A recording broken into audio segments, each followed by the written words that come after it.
quite a regular visitor to Brian's website, and I agree with most of the things that he says on there. Things like all these weird detoxification remedies and methods, those kind of things. You know, I don't agree with at all. So, Dale, you sell detoxification products on your website. Not that I know of. No, we'll have to. You say no. Yeah. We'll check it out while you're thinking about it.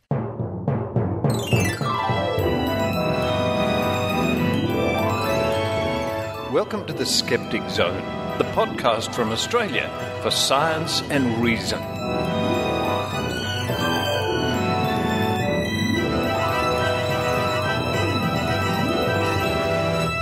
Hello and welcome to the Skeptic Zone, show number 98. 98 for the 3rd of September 2010. Richard Saunders here in Atlanta, Georgia. And that little clip you heard just before the introduction was actually from the BBC, and it was a particularly sweet moment for skeptics where Brian Dunning pwned his opponent, so to speak. Brian is with me right now. I am? Oh. And I was going to say shrimp, but I realized that it's actually prawns in my hand. Tell me about that moment, Brian, with the wonderful pause we just heard. Okay, well, as you heard, I was on the radio with this guy who is a natural health expert, and he had apparently read my website to see what he was going to be up against, and he read my episode about detoxification products. So he thought he'd kind of take the wind out of my sails by getting in ahead of me and acting like he's like the big anti-detoxification guy, like he's all opposed to fraudulent products and everything, leaving me, therefore, with nothing to say. So when he finishes this lecture, I said, but you have detoxification products on your website. And then you heard the pause, and that pause was so brilliant because as each second ticked by, I was just saying internally, yes, yes, yes, yes. It was sweet. It was good to hear. It really couldn't have been any better. So here we are at DragonCon. It's very exciting. It's Carrie Iwan. Hi, Carrie. Hey, Richard. It's good to see you again. We've known each other 2 years now because we met at DragonCon 2 years ago. Indeed. Fantastic to see you, and Dr. H is in the background. All sorts of people. We're in for a huge 4 days, I think. But coming up on this episode of the Skeptic Zone, we have an interview with the people behind the Hebrew, the Israeli skeptical podcast, and Eran Segev will be conducting that. That's followed by Nurse Joanne Benhamu, who visited a New Age sort of health expo in Sydney. And after that, we have a little report I did at Skeptics in the Pub, Brian. Skeptics in the Pub the other night here in the States at... yes, that was in Corona Del Mar at the Beachcomber Cafe in Crystal Cove. That was a fantastic night. And to wrap up the show, we've just got a little bit of a grab bag of some interviews and clips from the first little while here at DragonCon. Coming up in the next couple of weeks, leading up to our big 2-year anniversary, Show 100, more from DragonCon. But for now, let's get into this week's Skeptic Zone.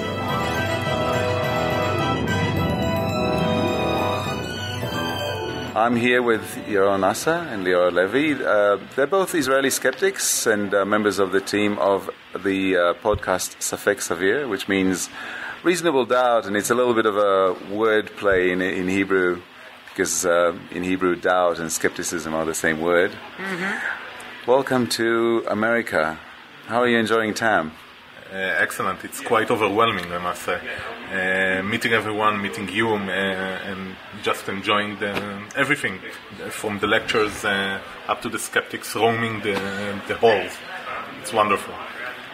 Now, you've been, Liora, you too? Yeah, it's new for me, everything. I just want to point out, you are on a podcast, so nodding doesn't register. Okay. It doesn't register on tape. You might want to actually say something. Okay. We don't have viewers. We don't. Okay. It's nice here. I very like it. It's my first time in US and my first time in TAM. It's amazing. It's really amazing meeting. Yeah. It's amusing that we had to come to the United States to be on an Australian podcast. Yeah. Wonderful. With an Israeli. Yeah. So I want you to tell me a little bit about what's happening with Israeli skepticism, and probably just a little bit of a preface. I've been looking for Israeli skeptics for a while.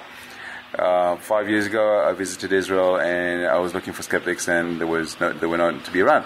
In fact, November of last year, only 8 months ago, I was in Israel, and there was nothing. There was literally no Israeli skeptics to be found. And all of a sudden, there's quite a lot happening. Can you tell me a little bit about what's going on in Israel at the moment with regard to that skepticism? It's just like in science, a couple of people or scientists came to the same conclusions or the same ideas and developed the same theories all around the world. So we had a kind of a microcosmos of that in skepticism in Israel. All of a sudden, actually in the past 6 months, I think, or maybe 8 months, a couple of local groups came together and thought we need to do something skeptically in the great tradition of Australian skeptics and the Skeptics Guide to the Universe and the JREF and such.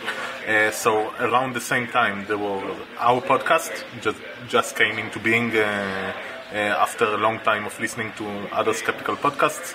Spinoza, which is the Hebrew Skeptics organization or society, I guess you can say, and other mini podcast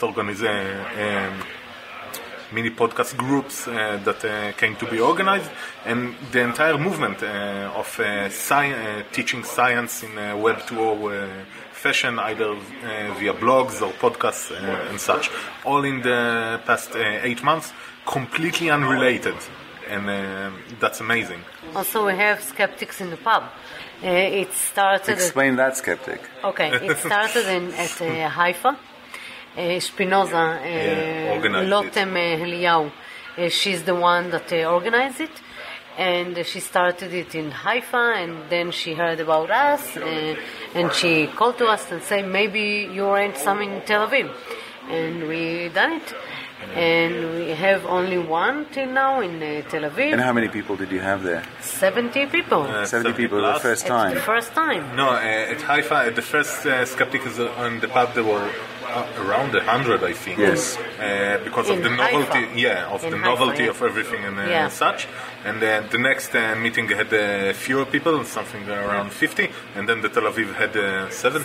Something like that. I think it's good, 70 at the first time. No, absolutely.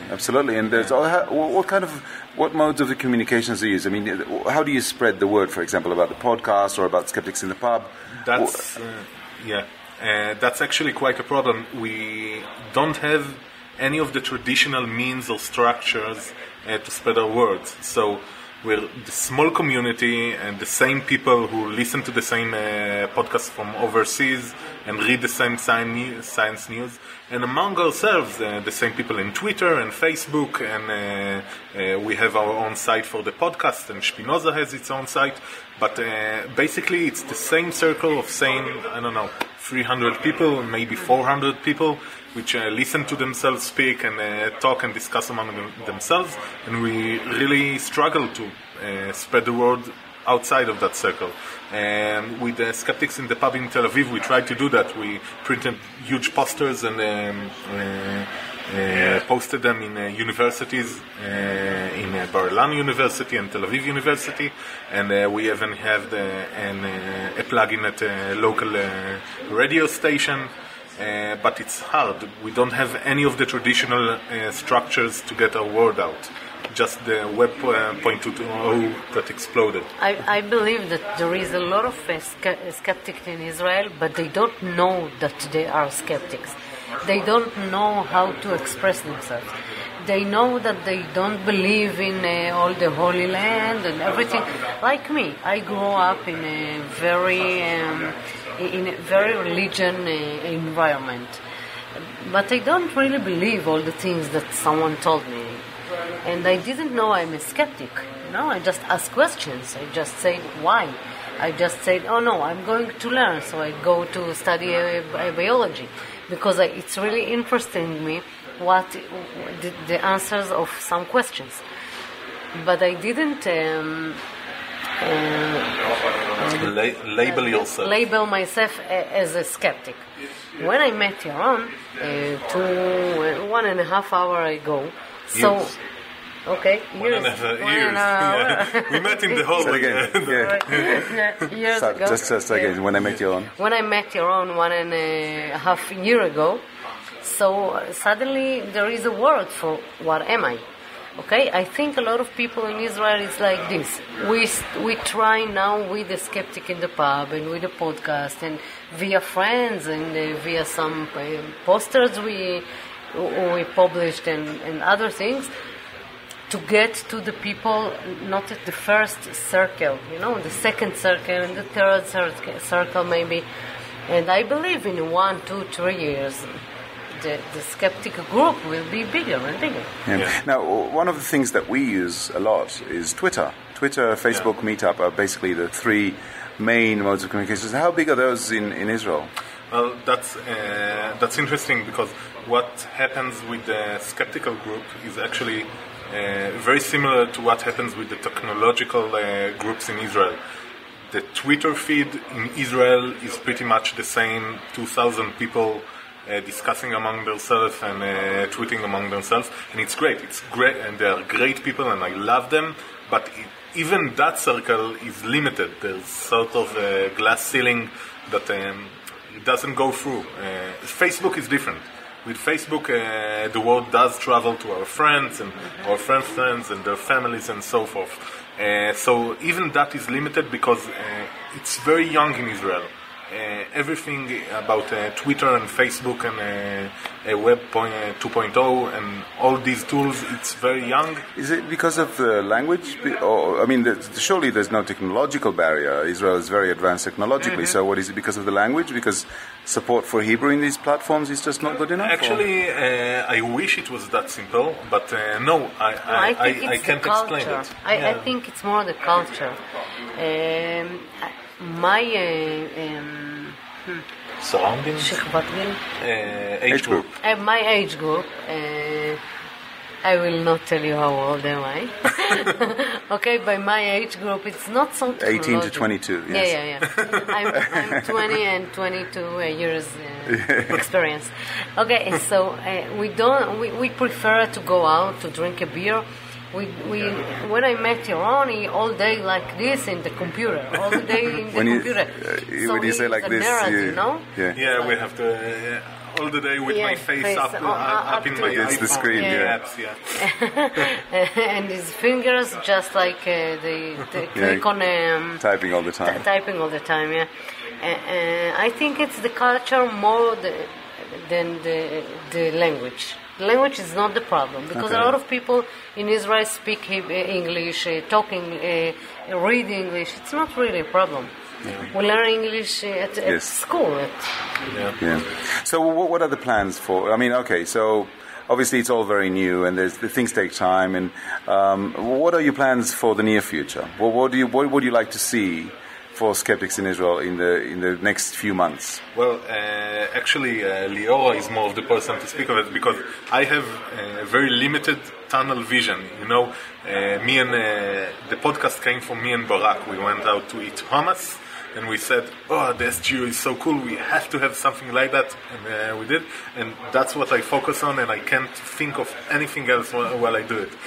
Skeptics in the Pub, I couldn't think of it. Liora and Shani did everything. But Liora had some great ideas. First, as part of the podcast, to go and perform some inquiries and investigations, like what you guys did with the bracelets. The power balance bracelets. That was very inspirational because it was very easy to do. You can see me doing air quotes, but it's accessible. It's something we can do. And going over to a pharmacy and talking about homeopathy or going over to a Reiki treater. I say if we like to speak about Reiki, for example, and say Reiki is not working. Okay, so one of us will go and speak with Reiki men, and one of us will go and get a treatment, and one of us will go and investigate in the internet a lot of sources and so on. And when we came and make a conversation about Reiki, we will not just say, okay, we heard about it, we read about it. No, we go, we investigate it, and we know it's not working because I'm going to a treatment and I feel nothing or something like this. Yes. Okay? Okay, you have to be very... I just want to warn you about this. Anecdotal evidence that something works and anecdotal evidence that something doesn't work are equally valuable, which is not valuable. Okay, they basically...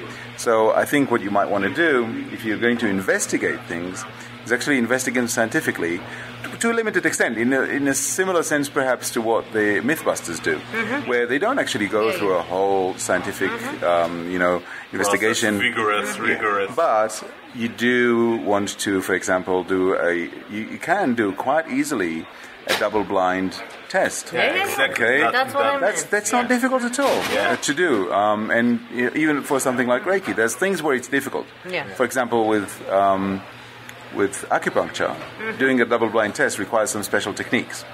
Shaman. With Reiki, that's not a problem. It's very easy to do. So don't try not to rely on anecdotes and on your personal opinions and feelings and double-blinded tests. I think it solves 90% of perception issues immediately. Yes. Also, I think we can try to publish ourselves in posters in the university. Maybe we found someone in the university that is a skeptic, and he will help us. So we will put a banner in a student site or something like this. It's a hard work, but if we will go, I don't know how to say it in English, but in Hebrew there is very beautiful expression, עקב בצד אגודל. Step by step. Step by step, but yes, if we will do it step by step and we will say we can do it, as Obama said, we can do it.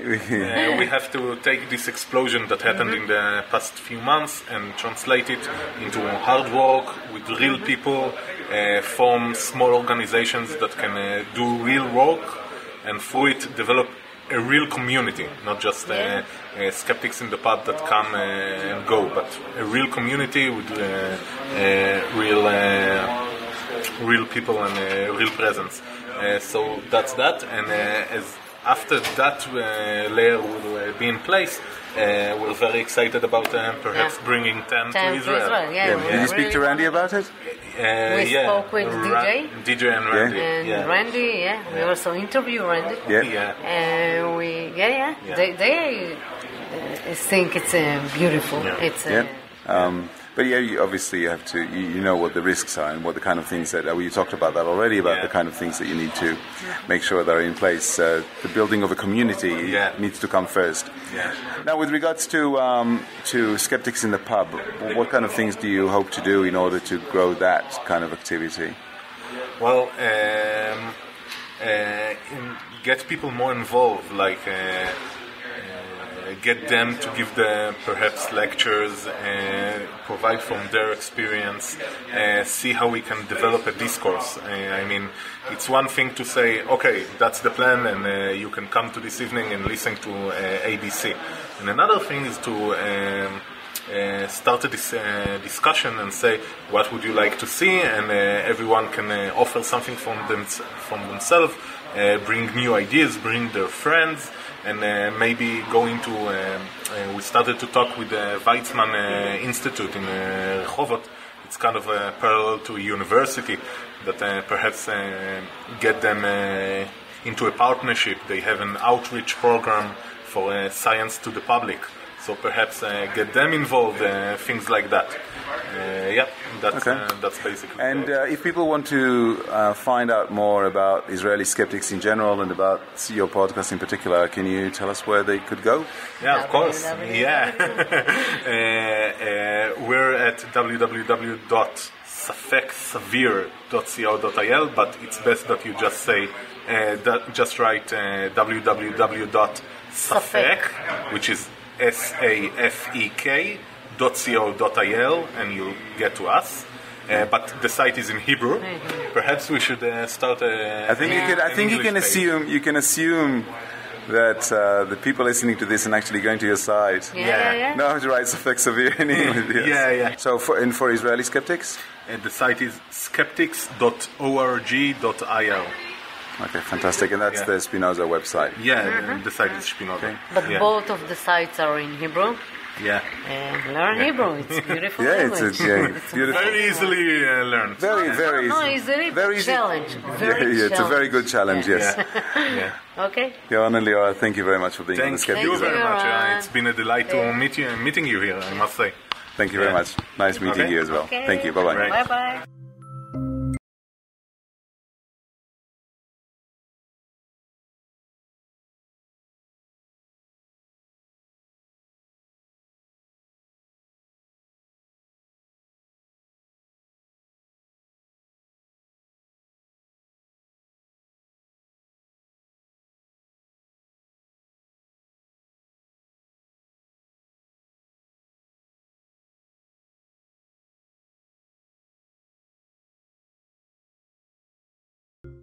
Ultimate Health is for everybody, so everybody should come along to the Ultimate Health event at Homebush this weekend. Exciting yet relaxed, creative yet connected. At the Ultimate Health event, you'll be inspired to transform your life. Choose from over 30 seminars or workshops. Check out the latest natural products. Talk to renowned health and wellbeing experts who can help you achieve the ultimate healthy lifestyle. The Ultimate Health event, Sydney Showground Exhibition Hall 2, Olympic Park, Homebush. Visit ultimatehealthevent.com.au for more information.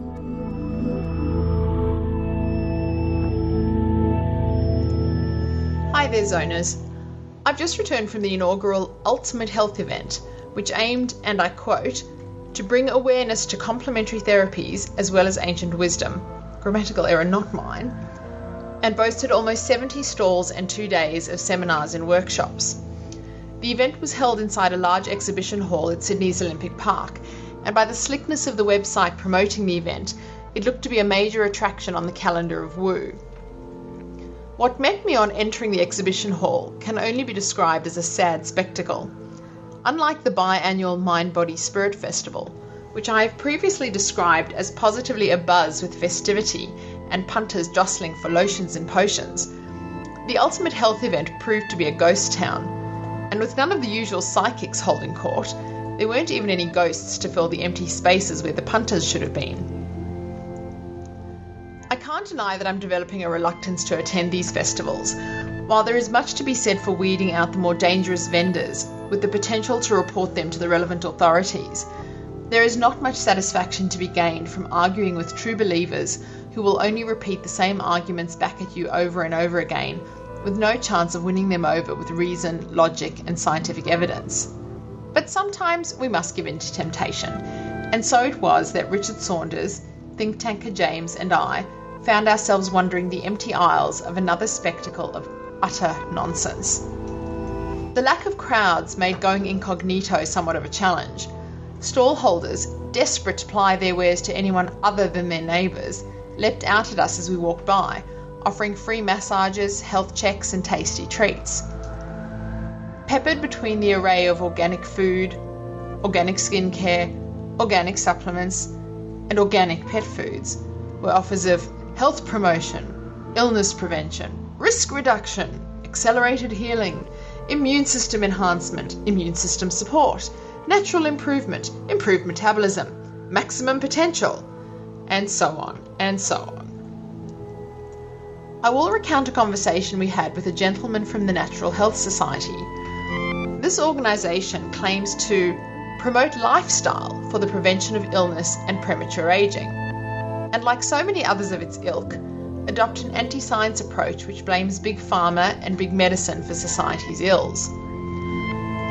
He introduced us to foot patches, which have been long debunked, but which he claims draw toxins out the body through your feet while you sleep at night.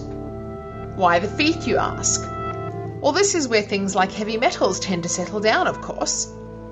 He says that this is what they, the company, claim, but it's not something he is able to test. He seemed uncomfortable when we pressed him on how he knew they worked, to which he said that the best thing is to go by what people have said about the results. He agreed that it was reasonable that if they were to test the patches after use, they should find metals in the pads. but he didn't know where this had been done since the company that made them was still getting around to doing the testing. He said that they weren't used in hospitals for the same reason that hospitals don't use the nutrition they teach, because hospitals don't understand health. He then claimed that in countries where doctors went on strike, the death rate fell.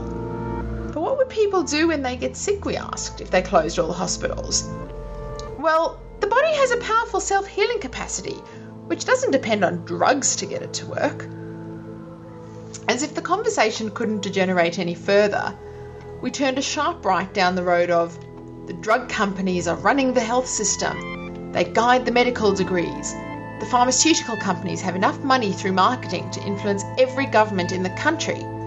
Chemotherapy is poison, and so on, until his conspiracy-addled mind turned my own to a quivering puddle of mush.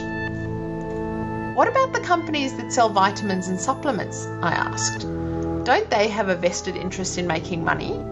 They're a multi-million-dollar industry. Oh no, he'd have none of that.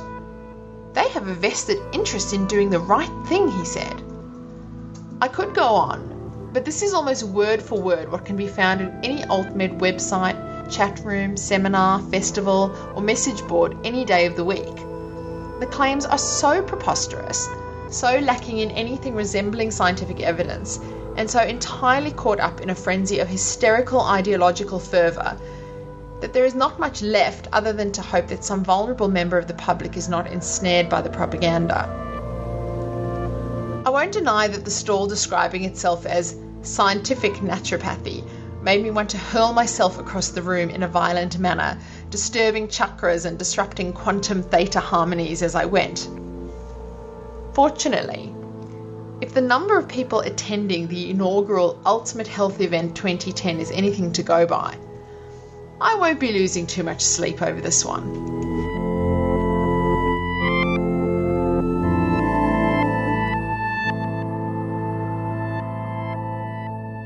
Yeah, right, guys. I was talking to Richard Saunders the other day. All right.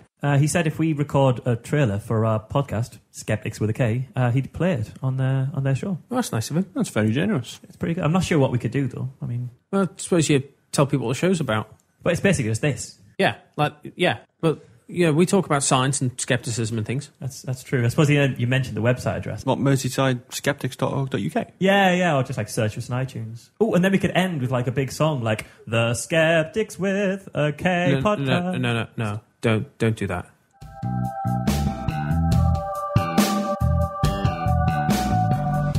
Well, what a wonderful evening it is here in Southern California. I'm standing on the beach here. I'm gazing out. The sun's just gone down about half an hour ago, and Venus is so bright above the ocean. I'm here at Skeptics in the pub in the Orange County, and a delightful lady has come along to see us. Hi. Hello. And your name is? Jan Rasmussen.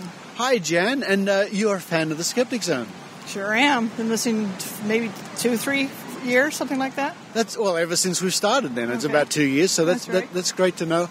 And I'm so glad that you've come along to greet Dr. Aichi and myself. We're, of course, here visiting Brian Dunning. Mm-hmm. And I think Brian and a few friends have put this little night together. What is this place we're at exactly? Crystal Cove. Crystal Cove. Yes. It's a state park. And this is only my second time here. You can rent cabins here. I don't know if there's camping or not, but apparently it's been here for decades. It's what I really love about it is today was a really nice, warm, hot day visiting Brian, and we've come here and it's cooled off amazingly, and it's so comfortable. It's not hot and sticky at all. It's really wonderful weather. But apart from that, you also enjoy the other podcasts, I understand, the other skeptical podcasts. Yes, Skeptics Guide to the Universe, Point of Inquiry, Skepticality, and you guys. What? And Free Thought Today. Well, there are so many now, which is a really great thing. And what, from your point of view, I mean, you listen to a great range of skeptical podcasts. Is it the interviews? Is it the information? Is it what do you like? What do you enjoy about them? Oh, the interviews definitely. I get learn about what's out there. What maybe some new books that I need to check out. people who are doing, skeptical things that that are important, that are part of this movement, and it's great to learn about what's going on. I'm glad you appreciate that, because whenever I conduct an interview myself for the show, and I think it's the same for the other Skeptic Zone team members, we learn stuff ourselves as we're interviewing. We're like the audience in that respect. We're learning what these wonderful people we interview have to say. So, yeah, definitely. It's opened a whole new world for me that I never even knew existed. So, And it's a great community, isn't it? It is. This is just my second time to Skeptics in the pub, and it's just, people are so friendly and just, so welcoming, so it's great. Well, again, I'm so pleased that you've come along tonight, and I think we should head back up the beach a little bit and join the rest of the crew. Thank you very much, Richard. Okay. It's great. Good. I do like the shirt. Oh, I thank you. Thank you. Folks, I've been skeptically pwned, and who better than to pwn me skeptically than John? Hi. Hey, how's it going? I'm fine. Now, you sent me some ads for your podcast. I did indeed. And how's that going? It's going very well. Thank you very much. The videos, of course, yeah. The videos are going great. In fact, we actually just released today, not more than a couple hours ago, our part 2 of the Ghost Hunters video. So this time you actually see somebody getting kicked in the nuts. Did I give it away? I'm sorry, I gave away the ending. Oh, damn. Well, by the time this goes out, people might have seen it anyway. So I that's hope, quite maybe. Right. But you just took it off your own volition to write to me?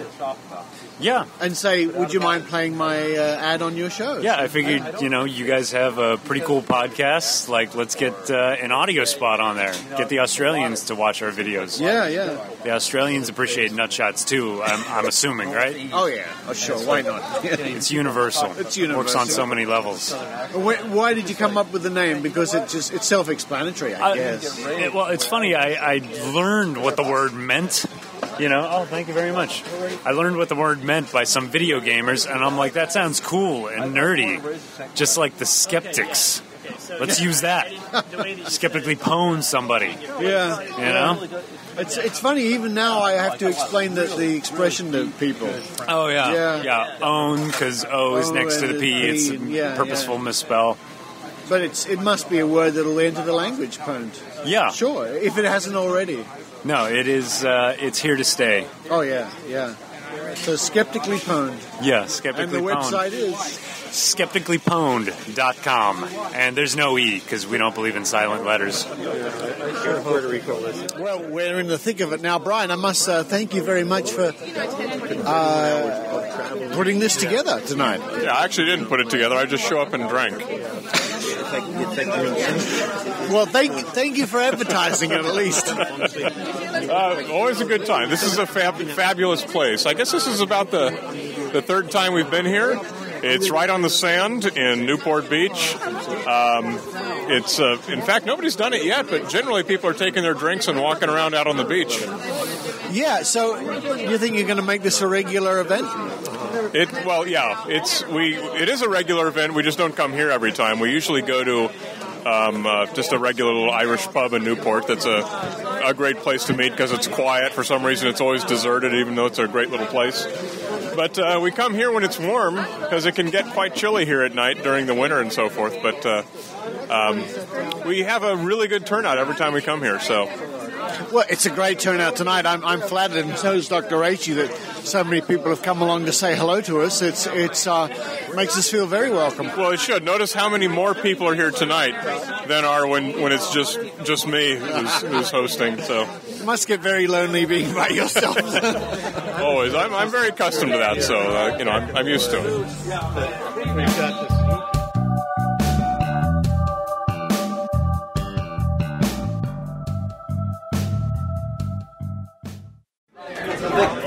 Well, it's day one of Dragon Con. I'm in the Hilton Hotel in the Skep Track room. A big table in front of me where the speakers are. I can see James Randi, Ben Radford, there's Joe Nickel up there, Jamie Ian Swiss, Daniel Loxton. Also, the room's full of people. The first talk's just over. People are lining up to speak to all these people, and Randy, as ever, has a queue of people in front of him.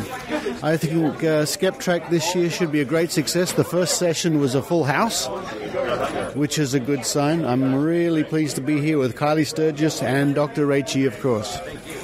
Really hard. And like a little puppy, I'm following the director, shall I say, of Skeptic Trek, Derek Colanduno from Skepticality. Hi, Derek. Hi.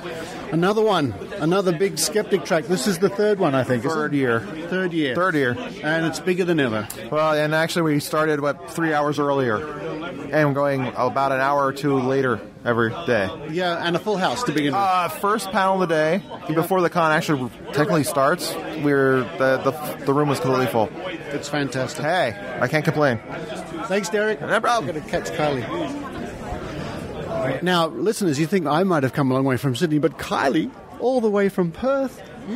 How do you cope with the jet lag, Kylie? I generally just try to make sure I arrive a day or so early and I check out the place and get myself reoriented. I saw you were twittering from a few days being here at not really DragonCon in Atlanta anyway. Yes, absolutely. And if people want to check out the video that I took, I'm going to see if I can get it up on the Token Skeptic podcast. I'll see if I can put it up as a little vodcast. I do put it up on YouTube, but I thought I might see if I can get it downloadable there too. I have some amazing footage of a certain alien turning up on a local TV station where apparently myself and Desiree Show appeared. We appeared on local television this morning. We were in the background waiting to help K.O. Myers line up in order to get his badge. So we're famous already, and the show hadn't even started. It's great. I mean, it's great to see so many good skeptics here. Just outside the door, we've got tables of skeptics around the corner. Yeah. I had breakfast this morning in the same room as Larry Hagman. Oh, aren't you posh? And the guy who plays Roger Healy, I just can't think of his name. They're both here. Yeah, you are completely geeking out. I know that the entire I'm geeking out. I know that the entire cast of I Dream of Jeannie is here. That's it. They were there up there. Yeah, Except I didn't see Barbara Eden. I saw Brent Spiner yesterday. Oh my goodness! He walked right past. So yeah, I assure you, ladies and gentlemen listening to the show, by the end of this, Richard will have hugged everybody on the I Dream of Jeannie cast. It's just a given. It's a geek out. Yeah. Thanks, Kylie. You're welcome. So I'm wandering around the level 2 here at the Hilton. Hundreds of people. This is Friday at 11:15. Hundreds of people already milling about, many already dressed up in costume. I'm walking over here near the Walk of Fame, where soon celebrities of all flavours will be sitting down so you can line up and buy their autograph.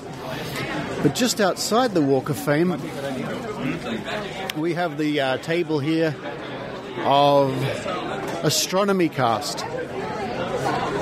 And I can see Fraser and Pamela already eagerly waiting to sell their wonderful merchandise and tell people. And we're giving away NASA stuff. So we're selling stuff for Astrosphere and Astronomy Cast to support astronomy education and giving away NASA imagery to get people looking up and learning. So if people here at DragonCon happen to be listening to this podcast, where can they find you? Astronomycast.com. Excellent. And we have the Skeptic table with Carrie. Hi, Carrie. Hey, Richard. How are you today? I'm good. How are you? I'm okay. And wow, look at all the Surly Amy necklaces that are on show. And of course, really importantly, you have the information for the Hug Me I'm Vaccinated, the vaccination drive. Yes, Saturday and Sunday at the Peachtree Center, which is adjacent to the convention hotels, we'll be doing a free pertussis booster vaccination clinic. So come and get vaccinated. And you can get a free hug from a skeptic. An offer too good to refuse. I was vaccinated last year. I had my booster, so I can't take... But I'll come for the free hugs. Yeah, I might make an exception for you. We're lucky enough to catch George Rob. George. Hello. Hello. Here we are at DragonCon once again. Once again. Look at over there in the corner. Look at Randy. Oh, there he is. Mugging for endless photographs. Yes. The most popular man at DragonCon, James Randi. Good for him. He's walking over. I don't know if he's walking over. He's one the other way. Look at this, we're live. Hello, Doctor. Yeah. Good to see you. How are you? Very, very Good well. to see you. Excellent. Once First again. panel went very well, Randy? Yeah, I think it did, yes. Oh, my goodness, you're all dressed for the occasion. You know, we try. Got a badges on Do you bow want of tie, these the little whole pulley thing. thingies? They gave me one of these little fantastic Wait a minute. whole device. It's real, my friend. Okay. Like it. I always check. Because I developed that skill many years ago. Good to see you. The whole is Greetings. Jamie. Nice. So it's a smorgasbord of skeptics, ladies and gentlemen.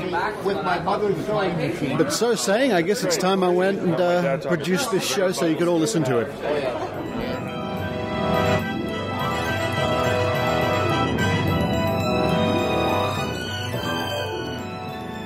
Thank you for listening to the Skeptic Zone, all the way from Atlanta, Georgia.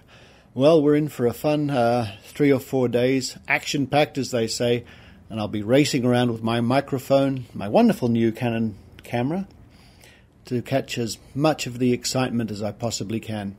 So, until next week's show, this is Richard Saunders signing off from room 2626 at the Atlanta Hilton Hotel. You've been listening to the Skeptic Zone. Visit our website at www.skepticzone.tv for comments, contacts, and extra video reports. The Skeptic Zone.